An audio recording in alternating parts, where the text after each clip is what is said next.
বাংলাদেশ পুলিশের সাবেক আইজি জনাব বেনজির আহমেদকে নিয়ে বাংলাদেশে অনেক দিন যাবৎ তোলপাড় চলছে। তিনি যখন আইজি ছিলেন তখনও তোলপাড় ছিল, র্যাবের ডিজি ছিলেন তখনও ছিল, এবং যখন পদ থেকে চলে গিয়ে অবসরে গিয়েছেন তখনও তাকে নিয়ে আলোচনার কমতি ছিল না। তাকে নিয়ে কয়েকটি পত্রিকায় যে প্রতিবেদন ছাপা হয়েছে তার দুর্নীতি, অনিয়ম এবং তার ব্যক্তিগত জীবন নিয়ে, এটিও সারা বাংলাদেশের রীতিমতো তোলপাড় সৃষ্টি করেছে। বিষয়গুলো নতুন নয়, অদ্ভুত নয়, এবং সবাই কম বেশি এরকমই আন্দাজ করেছিল যে এই লোকটির দ্বারা এরকমই সম্ভব, অর্থাৎ জনাব আইজির, জনাব বেনজির, এই যে দুটো পদ এবং একজন মানুষ এবং একটি পদ একত্র হয়ে গিয়েছে আইজি বেনজির, সেটার যে রসায়ন, সেই রসায়ন দ্বারা কেউ আশা করেনি যে এই লোক খুব বড় একটি মসজিদ নির্মাণ করবেন, এতিমখানা পরিচালনা করবেন, মক্কা এবং মদিনাতে গিয়ে তিনি রাসূলের দরবারে তিনি জিয়ারত করবেন, তাওয়াফ করবেন। তিনি করেছেন অবশ্যই এই জিনিসগুলো, কিন্তু এগুলো কখনোই তার পরিচয়ের মূল উপলক্ষ্য হয়নি। বরং যে জিনিসগুলো হয়েছিল এই জিনিসগুলোই সবে আশা করেছিল। কাজেই এটা যখন পত্রিকায় এলো সেটি নিয়ে খুব বেশি মাতামাতি কেউ করেনি, আশা করেনি যে বেনজির তো আসলে নিজের থেকে বেনজির হননি, তাকে বেনজির বানানো হয়েছে, অর্থাৎ কেউ তাকে নিয়োগ দিয়েছেন এ পদে। আর তিনি যদি দুর্নীতি করে থাকেন, যে পরিমাণ তিনি দুর্নীতি করেছেন তার চেয়ে হাজার হাজার গুণ দুর্নীতির অধিক ক্ষেত্র তিনি কারোর জন্য তৈরি করে দিয়েছেন। ফলে এই যে তার যে দুর্নীতি, এই দুর্নীতিটি তিনি যখন ক্ষমতায় থেকে করেছেন, ক্ষমতা থেকে চলে যাওয়ার পর করেননি। তখন তার যারা কর্তা ছিলেন, অধিকর্তা ছিলেন, তারা চোখ বুজেছিলেন। এর কারণ হলো বেনজির যা নিয়েছে তার চেয়ে আরও অনেক অনেক বেশি তিনি দিয়েছেন। আর বাংলাদেশে যেহেতু এ ধরনের ঘটনা অহরহ, কাজে এটা নিয়ে কারো কোনো মাথা ব্যথা ছিল না। একইভাবে সেনাবাহিনীর সাবেক প্রধান জনাব আজিজ, জেনারেল আজিজ, তাকে নিয়েও একেবারে বিশ্বে তোলপাড় শুরু হয়েছিল আল জাজিরার একটি প্রতিবেদনের মাধ্যমে, প্রাইম মিনিস্টার্স ম্যান। এবং আমার ক্ষুদ্র সাংবাদিকতার যে অভিজ্ঞতা এবং বিশ্ব রাজনীতি সম্পর্কে যতটুকু আমার জানা রয়েছে, তার প্রেক্ষিতে একজন সিটিং সেনাপ্রধান, সেটা বুরুন্ডির হোক, উগান্ডার হোক কিংবা ভুটানের হোক, পৃথিবীর কোনো গণমাধ্যম আল জাজিরার মতো, যেমন Fox News, Al Jazeera, BBC, CNN, Deutsche Welle, তো এরকম প্রথম সারির যে সকল আন্তর্জাতিক গণমাধ্যম রয়েছে, কোনো গণমাধ্যম সিটিং কোনো প্রধানমন্ত্রী এবং সিটিং কোনো সেনাপ্রধানকে নিয়ে এইরকম প্রতিবেদন কখনো তৈরি করেনি। তো সেই প্রতিবেদনের পর 3 বছর চলে গেছে। অনেকটা সুনীল গঙ্গোপাধ্যায়ের সেই কেউ কথা রাখেনি কবিতার মতো। 33 বছর কেটে গেল, কেউ কথা রাখেনি। 3 বছর কেটে গেল, এটি নিয়ে বাংলাদেশের ভেতরে এবং বাইরে কেউ নড়াচড়া করেনি। আজিজ সাহেব দুবাই গিয়েছেন, আজিজ সাহেব আমেরিকাতে গিয়েছেন সেনাপ্রধান হিসেবে। তাকে সেখানে আমেরিকান আর্মি লাল গালিচা সংবর্ধনা দিয়েছে এই প্রতিবেদনের পর। তো 3 বছর পর এমন কেন হলো, এটি নিয়ে আলোচনা করব। প্রথমে বেনজির সাহেবকে নিয়ে বলে নিই, তারপর আজিজ সাহেব। যদিও এই দুজনের সঙ্গে নিদারুণ একটা বন্ধুত্ব তৈরি হয়েছিল। আমরা কতগুলো প্রতিবেদনে দেখেছি যে আজিজ সাহেবের যে অভিযুক্ত ভাই যারা ছিলেন, তাদের সঙ্গে বেনজির সাহেবের একটি সংযোগ ছিল। বেনজির সাহেব যখন অফ ড্রেসে, অর্থাৎ রুমের মধ্যে সাধারণ পাজামা পরে তিনি যখন গেঞ্জি পরে বসেছিলেন, ঠিক ওইরকম একটি অন্তরঙ্গ মুহূর্তে তার রুমে সেনাপ্রধানের ভাই বা ভাইয়েরা বা তার বন্ধুরা সেখানে উপস্থিত ছিলেন। এরকম একটি ছবি আমরা সামাজিক মাধ্যমে দেখেছি। এবং এই দুজনের মধ্যে ব্যক্তিগত সম্পর্ক এবং সখ্যতাও মোটামুটি দৃশ্যমান ছিল। এবং এখন যে বিপদ বিপত্তি তাও যেমন একসাথে এসছে, আবার তাদের যে সুসময়গুলো ওগুলো সমসাময়িক।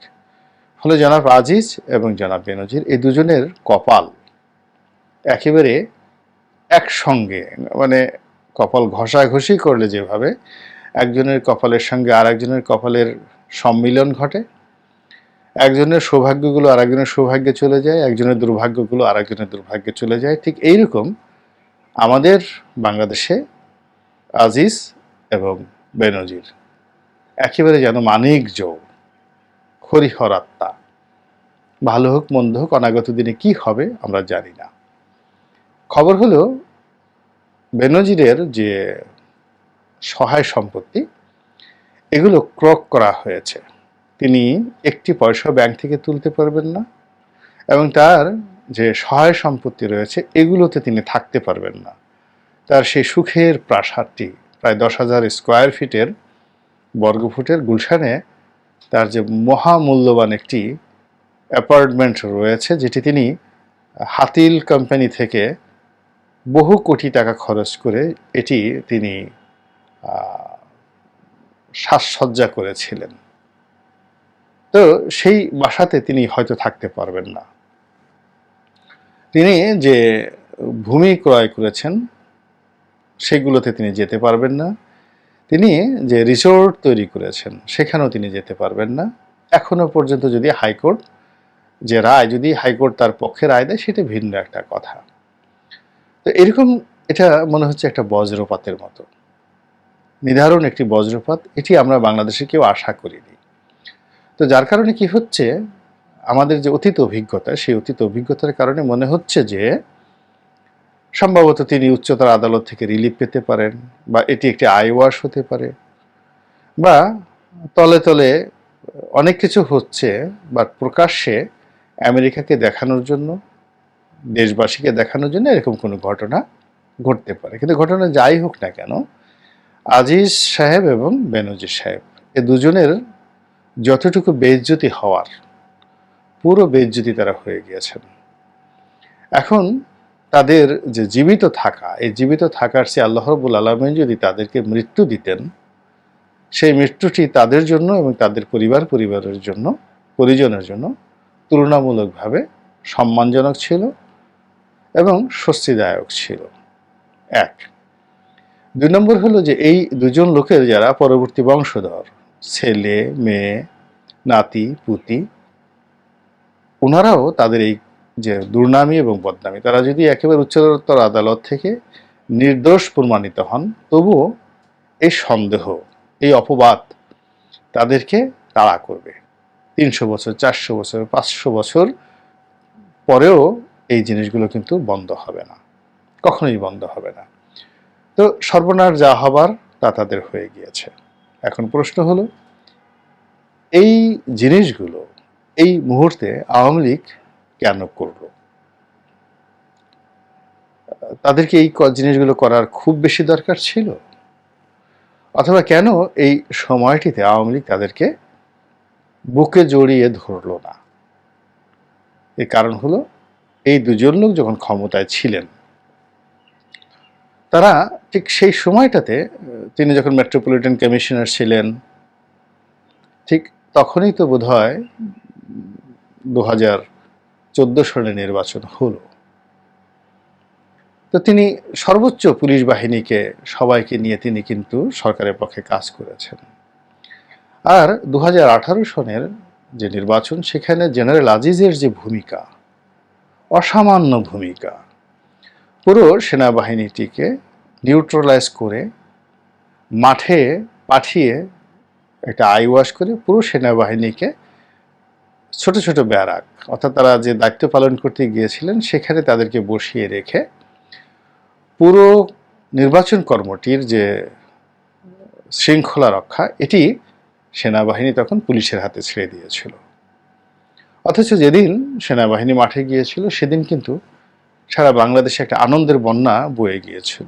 সেনাবাহিনী টহল দিচ্ছিল, আমি একজন প্রার্থী ছিলাম, আমি আসার স্বপ্ন দেখছিলাম, এবং আমার ওই এলাকাতে যারা সেনা কমান্ডার ছিলেন তারা বিএনপি লোকদেরকে খুঁজে খুঁজে বের করে বলেছেন যে আপনারা মাঠে কেন নামছেন না, মাঠে নামেন, বিএনপি প্রার্থীর পোস্টার কে ছিঁড়েছে, এই সমস্ত প্রশ্ন করার পরে ওই দিন 1-2 ঘন্টার মধ্যে পুরো নির্বাচনী এলাকার চেহারা পাল্টে যায়। শত শত মিছিল ইউনিয়ন পরিষদ থেকে শুরু করে উপজেলা পর্যায়ে হতে থাকে। কিন্তু এই ঘটনা 6 ঘন্টা 7 ঘন্টার বেশি স্থায়ী হয়নি। এরপরই আমরা দেখলাম যে সেনাবাহিনীকে ব্যারাকে নিয়ে যাওয়া হয়েছে, পুলিশ তাদের খাবার দাবার পাঠিয়ে দিচ্ছে, পোলাও কোরমা পাঠিয়ে দিচ্ছে, খাসি জবাই হচ্ছে, আর তারা রাস্তায় টহল দিচ্ছে না। এবং অনেক সেনাবাহিনীর কর্মকর্তা সাধারণ জনগণের নিকট নম্বর দিয়েছিলেন যে কোনো সমস্যা হলে আমাদেরকে ফোন করার জন্য। পরবর্তীতে জনগণ যখন বিপদে পড়ে ফোন করলো তারা আর ফোন ধরেননি। তো এই যে একটা ইউনিক সার্ভিস, এটি জনাব আজিজের নেতৃত্বে আওয়ামী লীগের জন্য হয়েছিল, এবং আওয়ামী লীগ এই বিষয়টি কৃতজ্ঞতার সঙ্গে স্মরণ না করে কেন আজিজের উপর চড়াও হলো, এটি আমার একটা প্রশ্ন।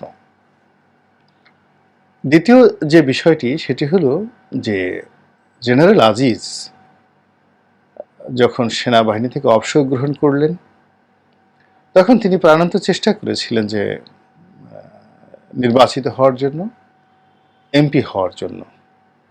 এবং তিনি যখন এমপি ছিলেন তখন দেখা গেল যে তিনি যে আসনটির টার্গেট, সে আসনে মোফাজ্জেল হোসেন চৌধুরী মায়া, আওয়ামী লীগের অত্যন্ত এমিনেন্ট, পাওয়ারফুল, এমনকি তার সন্তানরাও, রনির নামক একজন সন্তান আছে, খুবই পাওয়ারফুল। তো তার মতো লোককে বাদ দিয়ে অন্য একজন আওয়ামী লীগ নেতাকে মনোনয়ন দেওয়া হয়েছিল, এবং সবাই বলা বলি করছিল যে তিনি মূলত জেনারেল আজিজের সুপারিশে সেখানে সংসদ সদস্য হয়েছেন। তো এই যদি হয় অবস্থা, অর্থাৎ জেনারেল আজিজের সুপারিশে একজন এমপির মনোনয়ন হয়, আর সেখানে জেনারেল আজিজ রিটায়ার্ড করার পর কেন তিনি মনোনয়ন পেলেন না? একইভাবে যদি বেনজির সাহেবের কথা ধরেন তাহলে তারও এই রিটায়ার্ড করার পরে কিছু একটা তার দরকার ছিল। তিনি রাষ্ট্রদূত হতে পারতেন, তিনি টেকনোক্র্যাট কোঠায় প্রতিমন্ত্রী হতে পারতেন, বা অন্য যে কোনো পদ পদবি তিনি যদি পেতেন তাহলে আমার বিশ্বাস যে কালের কণ্ঠ থেকে শুরু করে অন্য যে কোনো পত্রপত্রিকা একটা ট্রু শব্দ তার বিরুদ্ধে লিখত না। বাংলাদেশ হলো শক্তের ভক্ত, নরমের জম, যার ক্ষমতা আছে সবাই তার পদলেহন করে, আর যেই মুহূর্তে সবচেয়ে বড় মানুষটি ক্ষমতা থেকে চলে যায় অমনি তাকে সবাই আক্রমণ করে। তো সেই দিক থেকে এই যে ভীরু কাপুরুষ যে একটা গোষ্ঠী রয়েছে যারা সবসময় দুর্বলের উপর, অসহায়ের উপর অত্যাচার করে, এদের মুখে কেন আওয়ামী লীগ এই জেনারেল আজিজকে এবং আইজি বেনজির সাহেবকে ঠেলে দিল? এর উদ্দেশ্যটা কি? এখানে আওয়ামী লীগ কি কোনো পলিটিক্স করলো, বা আওয়ামী লীগ কি এখান থেকে কোনো দেশীয় এবং আন্তর্জাতিক ফায়দা নিতে চাচ্ছে? আওয়ামী লীগ কি এই দুজনের প্রতি আসলে বিরক্ত, বা আওয়ামী লীগ কি তাদের দুর্নীতি যে খবর প্রচারিত হয়েছে এই বিষয়টি আওয়ামী লীগ কি জানতো না, বা আওয়ামী লীগ কি এই বিষয়টি খুবই যাকে বলা ঘৃণা করছে, বা তাদের দলে বেনজির বা আজিজ সাহেবের মতো এরকম অভিযুক্ত কোনো লোক নেই, বা এই দুজন যে কর্মকাণ্ড করেছে এই দুজনের কর্মকাণ্ডে আওয়ামী লীগের যে সতীত্ব সেটি কি নষ্ট হয়েছে? তা না হলে আওয়ামী লীগ কেন এদেরকে এই মুহূর্তে ফেলে দিল? এই বিষয়গুলো নিয়ে আলাপ আলোচনা খুব জরুরি। এর কারণ হলো Benazir is not a in person, মানে তাকে তার একক ব্যক্তিত্বের মধ্যে সীমাবদ্ধ রাখা চলবে না। Aziz is also not a person. এই দুজনই একটা ইনস্টিটিউশন, দুজনই একজন উদাহরণ। এবং গত সেই স্বাধীনতার পর থেকে আজ পর্যন্ত আমাদের সেনাবাহিনীতে এবং আমাদের পুলিশ বাহিনীতে একজন দ্বিতীয় বেনজির এবং দ্বিতীয় আজিজ তৈরি হয়নি, যাদের সঙ্গে সরকারের যে সম্পর্কটা একেবারে হরিহরাত্মার মতো। আওয়ামী লীগ বলতেই বেনজির, বেনজির বলতেই আওয়ামী লীগ, সরকার বলতেই বেনজির, সরকার বলতেই আওয়ামী লীগ। আবার একইভাবে সেনাপ্রধান আজিজ বলতেই আওয়ামী লীগ, আর আওয়ামী লীগের সরকার বলতেই আজিজের সরকার। মানে তারা তাদের জীবন এবং যৌবন দিয়ে দলকে এবং সরকারকে একেবারে সমস্ত রাষ্ট্রীয় প্রোটোকলের বাইরে গিয়ে জীবনের ঝুঁকি নিয়ে, মরণের ঝুঁকি নিয়ে এবং সমস্ত লোক লজ্জা, মান সম্মান সব কিছু পায়ে মারিয়ে তারা কিন্তু শেষ মুহূর্ত পর্যন্ত আওয়ামী লীগের সেবা করে গিয়েছে। এখন এই সেবার মুহূর্তে তাদের এই বৃদ্ধ বয়সে, তারা উভয়ই এখন বয়োবৃদ্ধ, তারা এই হঠাৎ করে যে বিপদ এবং বিপত্তির মধ্যে পড়েছে, সেই সময় যদি তাদের সেই অর্থগুলো নিয়ে নেওয়া হয়, সম্পত্তিগুলো নিয়ে নেওয়া হয়, তারা খাবে কি? তারা যাবে কোথায়? তারা নিষেধাজ্ঞা প্রাপ্ত, দেশের বাইরেও তারা যেতে পারবে না, এমনকি ভারতেও তারা যেতে পারবে না, গ্রামে যেতে পারবে না। ঢাকা শহরে তাদের যে থাকার জায়গা ছিল সেগুলো যদি ক্রক করে ফেলে, তাহলে এই লোকগুলোর অবস্থা কি হবে? আওয়ামী লীগ কি তাদেরকে আত্মহত্যার দিকে ঠেলে দিচ্ছে? আওয়ামী লীগ চাচ্ছে যে এই লোকগুলো ইঁদুরের বিষ খেয়ে মারা যাক, কিংবা এইগুলো বদনার মধ্যে সেই হারপিক ঢেলে হারপিক খেয়ে তারপর তারা মারা যাক। তা না হলে এরকম সম্মানিত মানুষদেরকে এইরকম অবস্থায় ফেলে দেওয়াটা, এটা আমার কাছে কিছুতেই এগুলো মনে হচ্ছে না যে এটা কেমন যেন একটা উলট পালট ঘটনার মতো হয়ে গেল। বরং আওয়ামী লীগ যদি তাদেরকে আশ্রয় দিত, প্রশ্রয় দিত, তাদেরকে রক্ষা করতে, আওয়ামী লীগের কিছুই হতো না। যেখানে একটা পুরো ডামি ভোট হয়ে গেল এবং সেই ডামি ভোটের ভিত্তিতে একটা সরকার হয়ে গেল, যেখানে বাংলাদেশ ব্যাংকের রিজার্ভ চুরি হয়ে গেল, ব্যাংক থেকে যেখানে লক্ষ কোটি টাকা লোপাট হয়ে গেল, সেখানে বেনজির এমন কি করেছে বলেন? আজিজ এমন কি করেছে বলেন? সেই তুলনায় তো অন্যান্যদের তুলনায় তার একটা বাদামের বিসিও নয়, যেটাকে আমরা পিনাট বলি, বাদামের বিসি, এরকমও নয়। তো এখন এদেরকে মেরে এদের তো এমনিই তারা মরে গিয়েছে, তাদের এখন কোনো ক্ষমতা নাই। তাদের ক্ষমতা ছিল যখন তাদের ঊর্ধ্বে ছিল, এবার ইন পাওয়ার। তখন যদি আওয়ামী লীগ তাদের বিরুদ্ধে ব্যবস্থা নিত, পত্রপত্রিকাগুলো তাদের বিরুদ্ধে লিখত, তখন আমি মনে করতাম যে না, আমরা একটা বীরের জাতি, আমরা সেই কাজ করেছি। এখন তারা অসহায়, দুর্বল, এই অবস্থায় তাদেরকে মেরে, তাদেরকে অপদস্থ করে কি লাভ আওয়ামী লীগের? এটা আমার মাথায় ঢুকছে না। 2 নম্বর হলো যে যেভাবে বেনজির সাহেবকে ধরা হয়েছে, একইভাবে যদি আজিজ সাহেবকে ধরা হয় এরপর, তাহলে এই সাসপেন্সটা, এই রোমান্সটা আরও নতুনভাবে মঞ্চায়িত হবে। কিন্তু এটা বেশি দিন থাকবে না, 1-2 মাস পরে থাকবে। তখন কি হবে? আজিজ এবং বেনজিরের যে এক্সটেন্ডেড ভার্সন, সেই ভার্সন লোকজন আশা করবে। যেমন শাহরুখ খান জওয়ান সিনেমা করল, বা 3 ইডিয়টস করলো আমির খান, কিন্তু জওয়ান বা 3 ইডিয়টসের পরে পাবলিকের যে আশা, আরও বড় সিনেমা, আরও সুন্দর, আরও চমৎকার।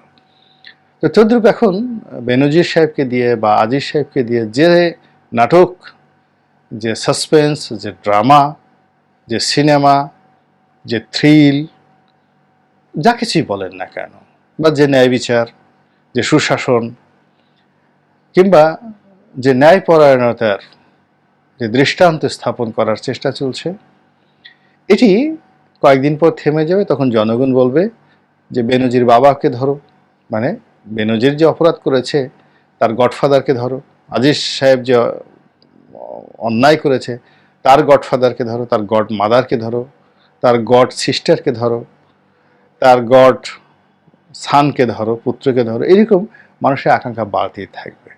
তখন এত মানুষের এত আকাঙ্ক্ষা নিয়ে আওয়ামী লীগ তখন আসলে কি করবে, এটাই প্রশ্ন।